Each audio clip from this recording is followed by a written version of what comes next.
함께 말씀을 보도록 하겠습니다. 제가 수요 예배는 보통 한 달에 한 번 정도 하는데 그때보다 또 인원이 더 많으시니까 제가 괜히 심장이 벌렁벌렁해가지고 저는 큰 교회를 못 갈 것 같습니다. 이렇게만 계속 심장이 벌렁벌렁인데 만약 여기 더 많이 있으면 제가 막 약을 먹어도 이렇게 서질 못할 것 같은. 함께 오늘은 그 설교를 하는 과정 중에 한 부분들의 좀 예시를 좀 보여드리려고 해서요. 화면에 보여주시면 제가 오늘 주보에는 히브리서 말씀이 주요한 말씀이긴 한데 그 앞에 몇 가지 구절들을 좀 함께 읽어보는 시간을 갖도록 하겠습니다. 함께 마태복음 2장 7절에서 8절까지 나와 있는 화면의 그 구절을 함께 읽도록 하겠습니다. 시작. 이에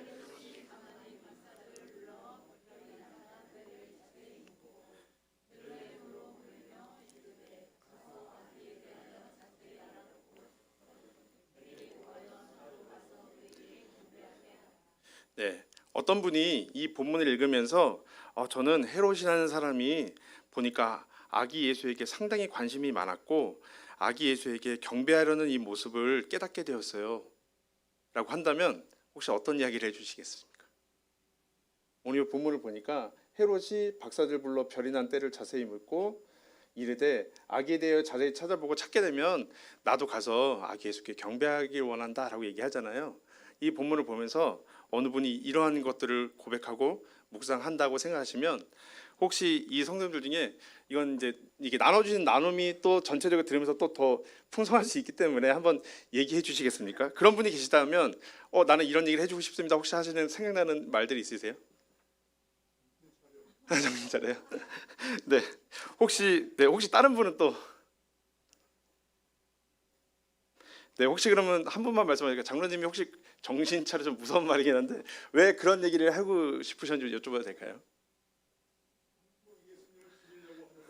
네, 그렇죠. 그러니까 사실 근데 그분이 만약에 딱 접한 것이 성경이나 이해가 없이 이것만 보고 있다면 이렇게 그럴듯하게 보이는 거죠. 그럴 때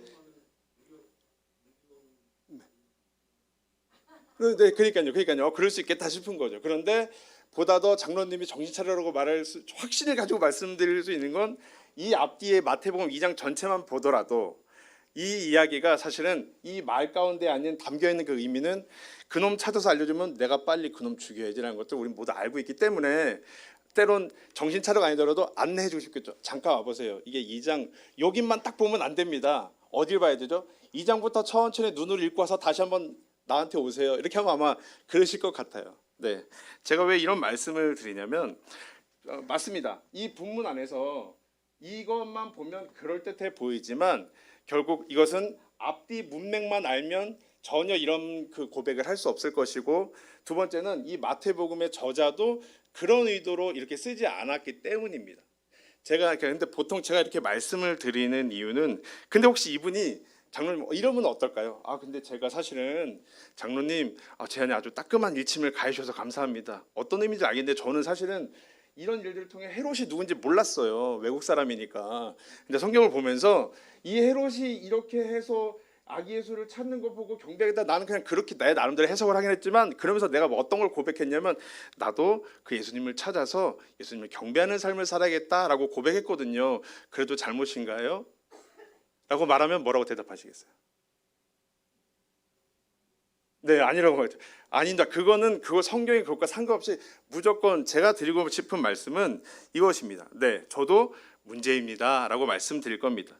아무리 결론이 좋다 해도 앞뒤 문맥과 상관이 없이 그리고 성경이 저자가 어떤 의도를 가지고 쓰여진 책인데 그것과 상관없이 그냥 그저 내가 느끼는 그 느낌만을 가지고 묵상하는 것에 대해서 저는 사실은 성경에 대한 바른 이해를 가지고 읽고 바른 이해 속에서 묵상을 하셔야 됩니다라고 저도 말씀드릴 것 같습니다. 묵상을 사실 나누는 유익의 부분에 있어서 요소라고 할 때 동일한 본문을 보고 여러 사람의 나눔이 다양한 은혜가 있다는 이해를 사실은 가집니다.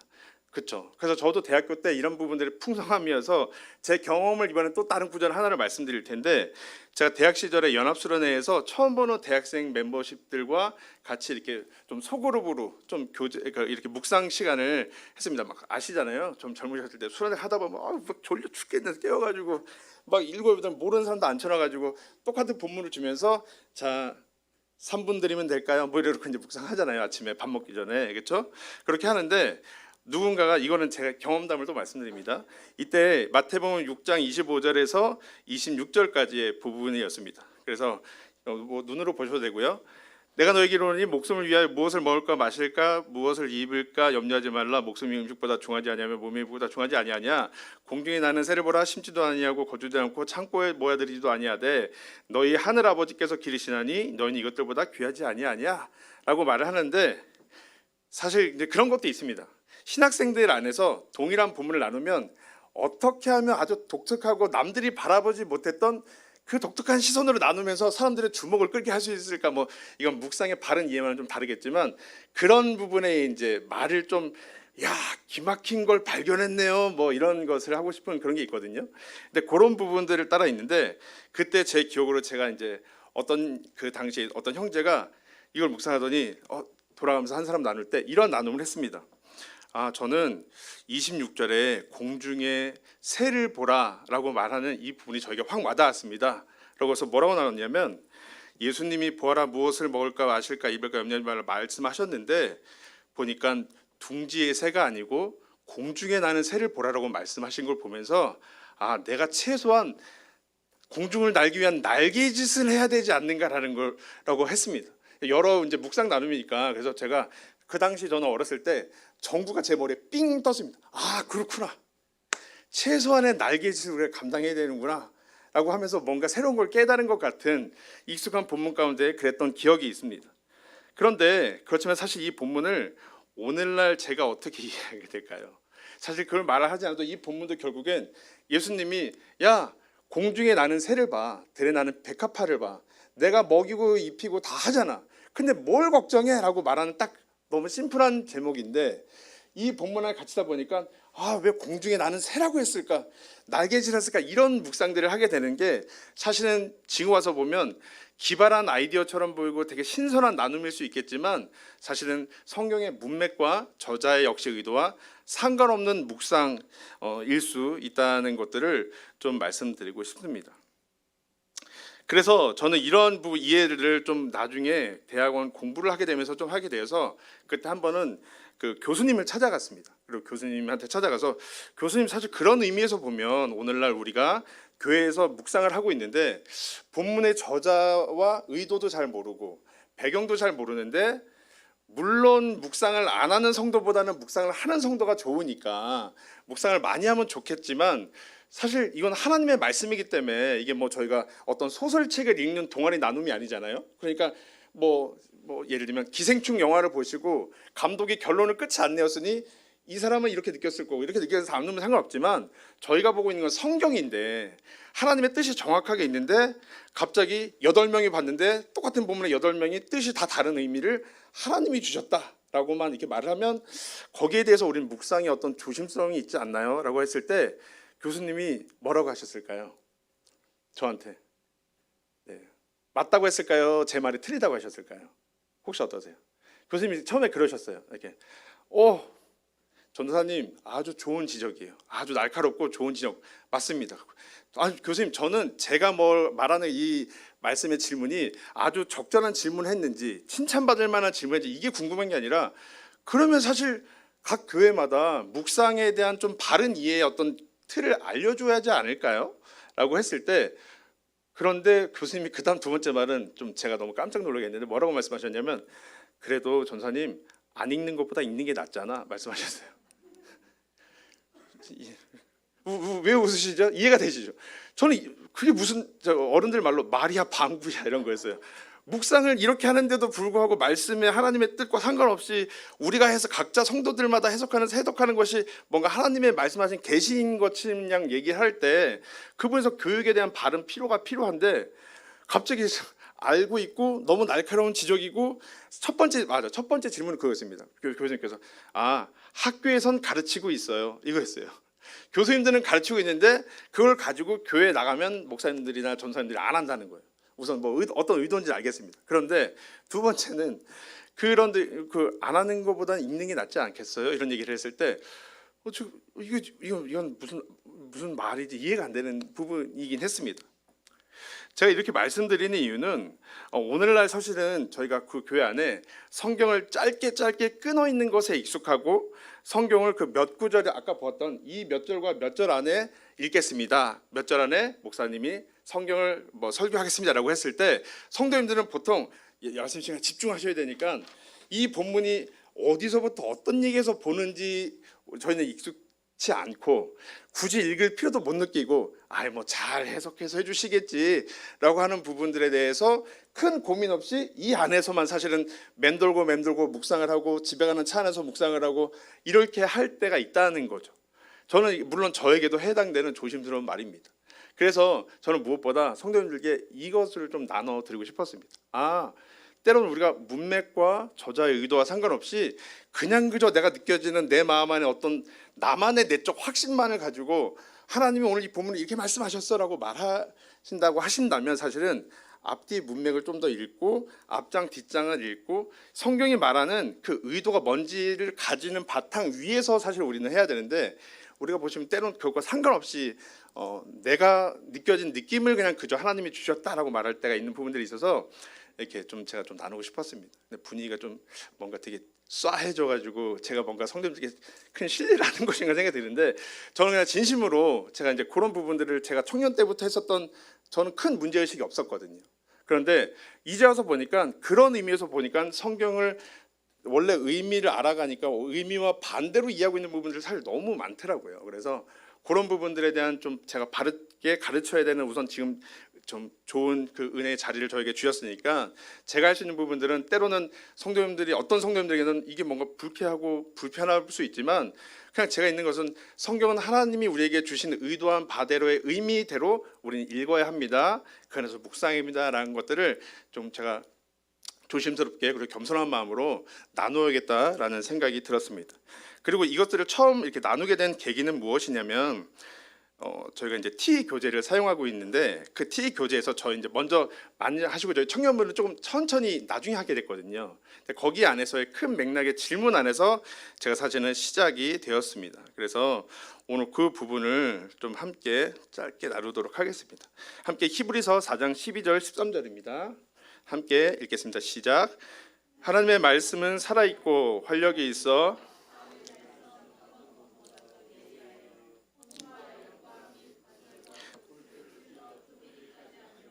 또 마음의 생각과 뜻을 판단하나니 지으신 것이 하나도 그 앞에 나타나지 않음이 없고 우리의 결산을 받으실 이의 눈앞에 만물이 벌거벗은 것 같이 드러나느니라. 하나님의 말씀은 우리의 마음과 생각을 판단하고 그래서 하나님 앞에 그 어떤 만물도 드러나지 않을 것이 없다라고 좀 이런 본문을 통하고 사실은 제가 이제 그림을 좀 봤을 때 아마 사과 순종에 대한 것이었습니다. 그래서 순종을 들어간 아마 도입부 부분이었는데 혹시 제가 또 조심스럽게 제가 T 교재를 먹으려고 하는 게 아니라 T 교재 안에서 조금 이것도 충분한 문맥에 대한 이해를 가지고 전했으면 좋겠다라는 부분을 좀 해야겠다는 생각이 들었고요. 보통은 저희가 이미지 성경이 아니고서는 대부분은 저희가 T 교재를 쓰고 있기 때문에 이 부분들을 같이 함께 보였던 기억을 떠올려서 좀 제가 샘플 삼아 좀 준비하고 해야겠다 말씀드리겠다 좀 하게 되었습니다. 혹시 이 그림 기억나시나요? 네, 기억나시죠? 그러니까 저 이 그림 안에서의 히브리서 4장 13절을 통해 사랑하는 아가씨 내 마음을 이렇게 말을 하고 있는데 그 뒤에는 너무 촌스럽구만. 사람에게는 이렇게 속일 수 있지만 사실은 하나님 앞에는 그 어떤 우리의 마음과 생각을 숨길 수 없다라는 그 구절을 통해서 말을 하면서 사실은 전체적인 맥락 안에 그러니까 우리의 순종을 어떻게 해야 될 것이냐 보다 더 우리 안에 새로운 마음과 새로운 변화를 받음으로 우리 안에 진실함으로 해야겠다라는 것들을 순종을 이끌어내는 것이라면 저는 이 본문에 대한 전체적인 히브리서 4장 12절 13절이 무엇을 말하고 있는가를 문맥으로 좀 한번 확인하고 싶어서 좀 준비하게 되었습니다. 오늘 보시면 이 본문은 12절 13절만 보면 충분히 그러한 의도로 쓰여지고 있는 것 같습니다. 제가 시간을 길게는 말씀드리지 못하지만 나중에 혹시 이 설교를 들으시고 궁금하신 분들은 꼭 찾아보시면 좋겠습니다. 히브리서 4장에 대한 이 본문에 대한 이야기를 하기 위해서의 배경은 뭐냐면 히브리서 3장부터 좀 연결지어서 시작을 하게 되는데요. 히브리서 3장은 안식에 실패한 광야 이스라엘을 말합니다. 여기서 말하는 안식은 뭐냐면 약속의 땅에 믿음이 없어서 못 들어갔잖아요.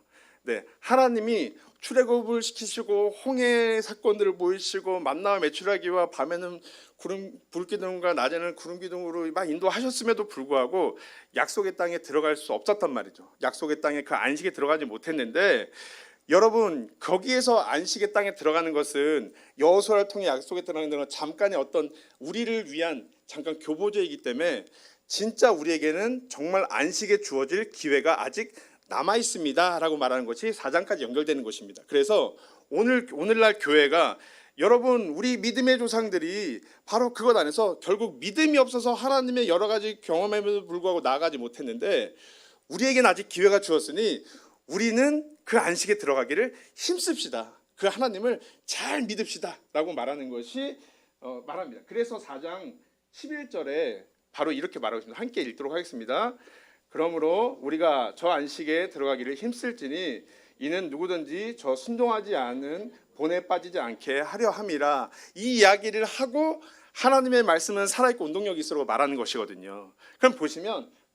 안식에 못 들어갔는데 우리에게도 안식에 못 들어가면 안 되지 않습니까? 안식에 들어가야 하는데, 안식에 들어가려면 우리는 안식에 들어가는 자로, 믿는 자로 서야 합니다. 그러니까 그 안식을 들어가기 위해 힘씁시다 라고 말을 하는데, 그것에 반하여서 이어서 그 다음 구조를 보시면 하나님의 말씀은 살아있고 능력이 있어 활력이 있어 좌우에 날서 어떤 검보다도 예리하고 홍과 영과 및 관절과 골수를 찔러 쪼개기까지 하며 또 마음의 생각과 뜻을 판단하나니 지은 것이 하나도 그 앞에 나타나지 않음을 없고 우리의 결산을 받으실 이의 눈앞에 만물이 벌거벗은 같이 드러날 거다 라고 얘기를 하면, 여러분 안식에 들어가기를 힘씁시다. 이 사람들 못 들어갔잖아요. 우리에게는 아직 기회가 주어졌습니다. 힘씁시다라고 말한 다음에 이게 좀 이해가 되나요?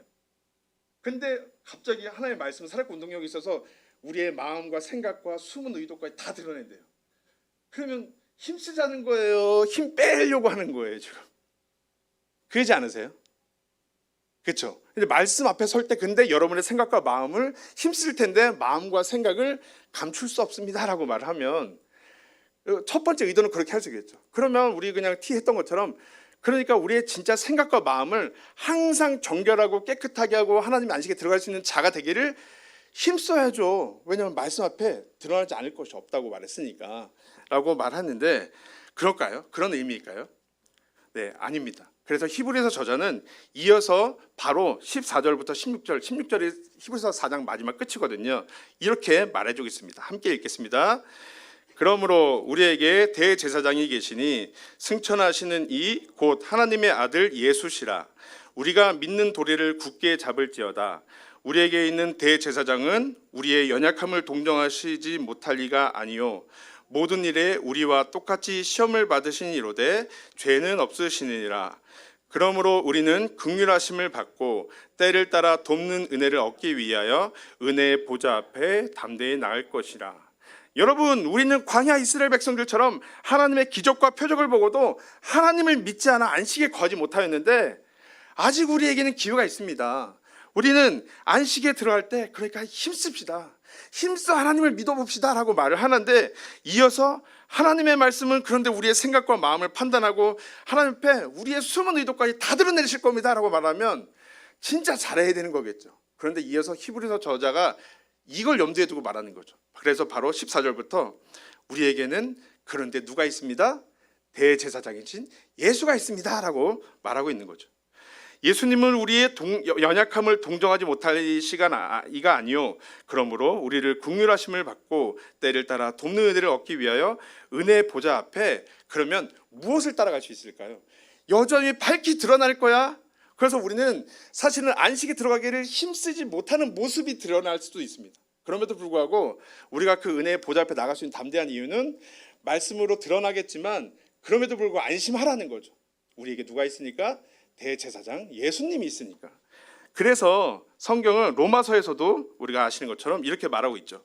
그러므로 율법의 행위로 그의 앞에 의롭다 하심을 얻을 육체가 없나니 율법으로는 죄를 깨달음이라. 이제는 율법 외에 하나님의 한 의가 나타났으니 율법과 선지자들에게 증거를 받은 것이라. 곧 예수 그리스도를 믿음으로 말미암아 모든 믿는 자에게 미치는 하나님의 의인이 차별이 없느니라. 아멘.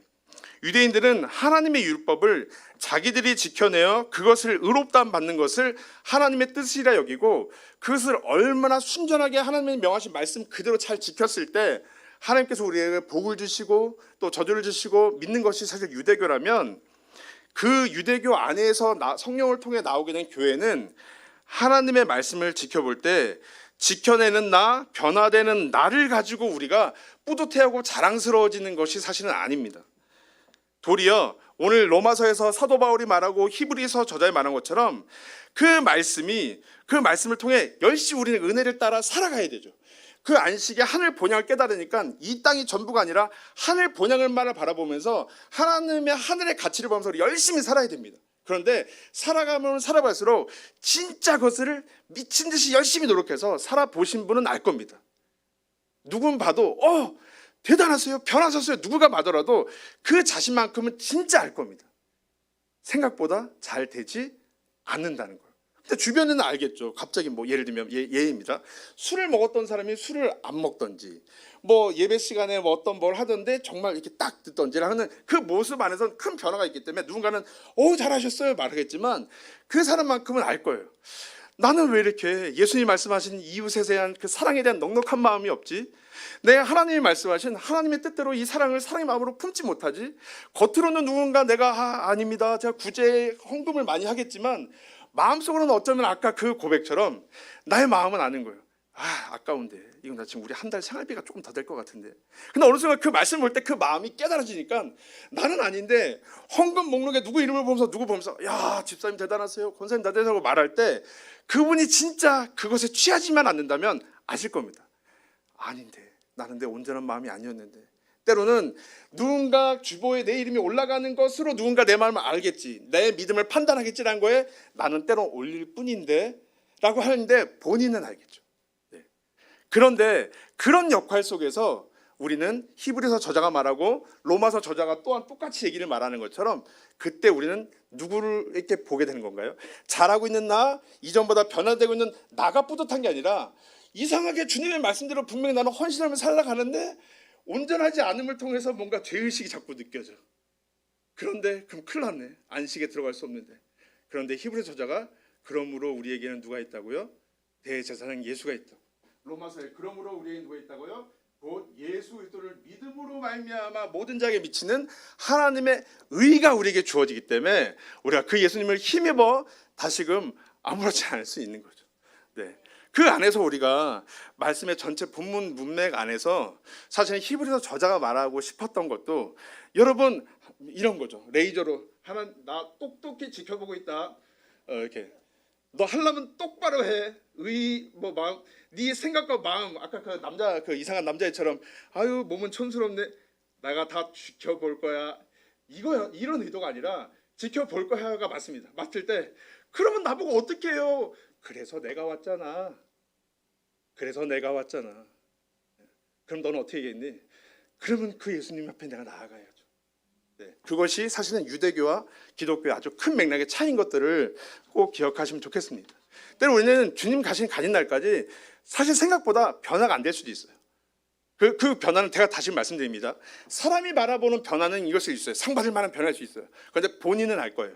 사도 바울이 신기한 일을 했음에도 불구하고 사람들이 자기를 찬양하려고 하자 진짜 그것을 했던 사람은 어떻게 하죠? 옷을 찢고 내가 말하는 거 하나님 보라고 했지 나를 보지 말란 말이야. 사도행전에서 막 말하고 있잖아요. 근데 대부분 사실은 오늘 감히 얘기하자면 그 안에서도 대단하세요. 네, 대단하죠. 저를 따르세요. 그럼 주님이 복을 주실 겁니다. 이런 분들이 은근히 저는 많은 것 같습니다.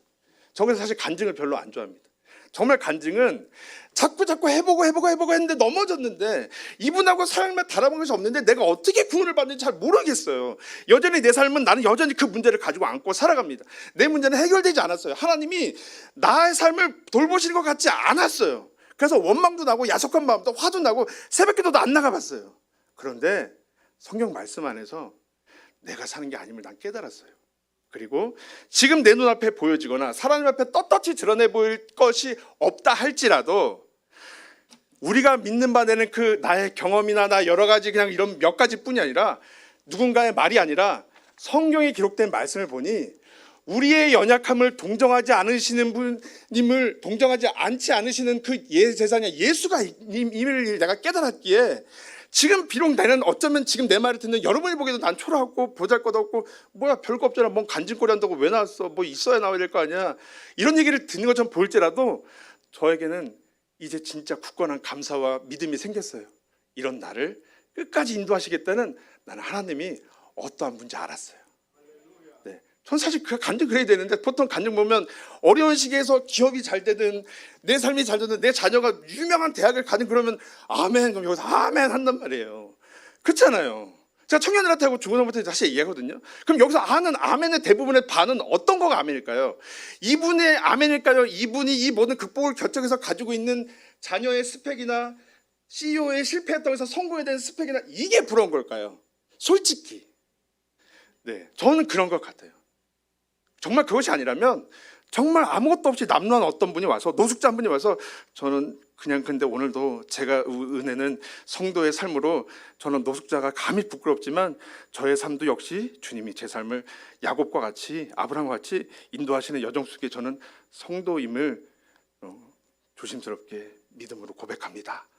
그러면 저는 당연히 아멘하고 격려가 되고, 그것들 볼 때 어떤 분들은 아, 교회에서 거추장스럽거나 성공하는 모습만 아니어도 되는구나, 나처럼 실패해도 되는구나, 나처럼 연약한 자도 저기서 저렇게 예수님을 간증하고 있는 거구나, 그러면 저분이 이를 인도하는 분이면 나 같은 역시 문제가 해결이 안 되고 하나님이 내 말을 듣는 거 아닌가, 내 기도를 안 들으시는 거 아닌가, 내 안에 죄의 문제가 있나, 내 안에 하나님이 향한 열심이 없어서 그런가, 내가 아주 젊었을 때 했었던 이런 일들에 대한 문제로 말미암아 내가 이런 것인가, 말할 수 없는 그 문제들 안에서 나는 아무것도 아닌가 라고 했을 때, 그런데 나는 아무것도 아닌데 나를 붙드시고 나를 선택하시고 나를 인도하신 분은 내가 아무 것들을 안 그때에, 이미 우리가 아직 죄인 되었을 그때에 우리를 하나님의 크신 사랑을 확증하시기 위하여 우리 아들 예수님을 보내주셨구나. 네, 우리는 그런 고백 안에서 좀 연약함을 나누고 좋은데, 저는 그런 속상한 마음이 있습니다. 교회에서도 잘 되는 사람만 좋아해요. 잘 되는 사람만 집중하고 못 되는 사람들은 교회 안에서 그것이 아니라고 해서 교회를 왔는데 교회 안에서 도대체 어디를 가야 돼요? 저기 3층 뭐 이렇게 앙상부실 4층 갈까요? 이렇게. 네, 저희 권사님들 다리 아프셔서 가지는 못하는데 네. 네. 우리가 삶이 때론 눈에 보이든 안 보이든 우리를 인도하시는 그 주님 앞에 우리 함께 목도하셨으면 좋겠습니다. 바로 히브리서자가 말하고 로마서 말한 것처럼 그 대제사장 예수, 우리의 연약함을 절대 동정 못하시는 분이 아니라는 것들을 말씀을 통해 하면서, 여전히 저도 그렇습니다. 저도 뭐 말씀을 전하는 자리지만 갑자기 의도치 않게 제가 이번에 갑자기 왜 그러지? 굳이 안 해도 될 얘기 같은데, 제가 이렇게 아들이랑 싸웠어요. 아들이랑 아주 크게 싸웠어요. 그래서 아들 나가라고 그랬어요. 네 마음대로 하라고 나가라고 했어요. 사실 그래서 아내가 못 갔어요. 근데 아내는 너무 속상하니까. 제가 이제 막 그러고도 제 아내 마음을 아시잖아요. 나가라고. 근데 저 그래서 아들이 저한테 경찰에 신고했어요. 이것도 다 비밀로 해주셔야 돼요. 이 동영상이 없어야 되는데. 물론 잠깐의 그 시간 안에서 조금 뭐 다시금 결국 저도 저대로 제가 왜 무엇을 알려주고자 하는 마음이 있는데 그것과 상관없이 너무 몰라주니까 정말 저도 끝까지, 저는 근데 의도는 그랬어요. 진짜 벌로 쫓아내는 게 아니라 나가보면 지금 주어진 삶 자체도 나름대로 엄마 아빠가 애쓰고 또 하는 부분이겠군 하지만, 아시겠지만 그렇게 나가라고 한 다음에 경찰도 신고도 받고 그러면 기분이 어떨까요? 그런데 제가 노원이수님께는 저희 아내가 아팠어요. 제가 거짓말해야 되는 막 그 복잡 미묘한, 그날 가셨던 권사님들 용서합니다. 거짓말해서 너무 죄송합니다. 저도 그런 것 같아요. 그래서 가끔씩은 우리 애들도 말을 안 듣고, 나름 뭐 이렇게 미안합니다. 청년들도 내 말 안 들어주는 것 같고, 학생부도 내 말도 안 들어주고, 내가 굳이 여기 왜 있지? 막 제 안에 막 그런 생각이 들 때가 있어요. 나름대로 교회에서 좀 잘 많은 부분을 맡아서 하고 싶은 부분이 있는데 생각보다 원치 않을 때, 근데 사랑하는 가족이라는 그 애들만저 내가 깊이 뭔가 부모로서의 역할이나 때론 부모의 존재감을 받는다고 생각하지 못할 때 진짜 아무것도 안 하고 싶더라고요. 나는 자연이다에 나가는 아저씨들이 왜 나가는지 조금 이해가 되더라고요. 저는 벌써 이해하면 안 되는데, 예. 그런데 그럼에도 불구하고 다시 성경 보면서 설교 준비하면서 우리에게 되시는 게 예수님이 때론 여전히 품지 못하고 자녀도 온전히 사랑하지 못하고 자녀한테 큰 소리만 치고 함부로 대하는 저의 모습 안에 직면하면서, 그런데 그런 동정마저도 주님이 체휼하지 못하는 분 아니라고. 히브리서 저자의 그 편지가 저에게 막 오는 거예요. 혹시 성도들 중에 어떤 특별한 뾰로롱하는 그게 아니시더라도 그냥 무던하게 성경 보시면 하나님은 끝까지 그거 하나만 얘기하시더라고요. 제가 청년부에서 계속 얘기하는데, 내가 너를 구원할 거야. 내가 너를 구원할 거야. 너는 나를 못 믿고 네 아내를 팔아도, 내 언약을 못 믿고 네 마음대로 하더라도 끝까지 내가 그 자리를 갔다가 내가 반드시 놓을 거야. 네, 그거를 계속 하시다가 도저히 안 믿으니까 아들도 왔는데 그 아들도 왔더니 안 믿고 그 아들을 죽여버렸어. 하나님 마음이 어떠실까요? 그런데 그 안에서 성령이 오심으로 성령을 받은 자들이 그 하나님이, 그 예수님이 하나님이 보내신 그분이 맞군요라는 고백을 이제 조금 하는데, 그렇다고 온전히 사랑하냐? 온전히 사랑하지 못하는 우리의 모습을 발견하게 되는데, 그래서 성경의 제자들은 열심히 해보세요. 힘씁시다. 진짜 하세요. 피 흘리게까지 죄와 싸우세요로 말을 한 다음에 그 구절도 보시면 그 다음 구절에 뭐가 있냐면, 근데 그 예수님이 성전이 되셨고 성막이 되셨고 제물이 되셨고 제사장이 되심으로 하나님과 화목하게 하셨다라고 말해요. 성경은 그걸 말하고 있는 것 같습니다. 그걸 말하고 있습니다. 같은 게 아니고. 우리는 그 예수를 끝까지 바라보시면서 나아가는 삶 속에서 성도의 삶으로 지어져 가기를 소망합니다.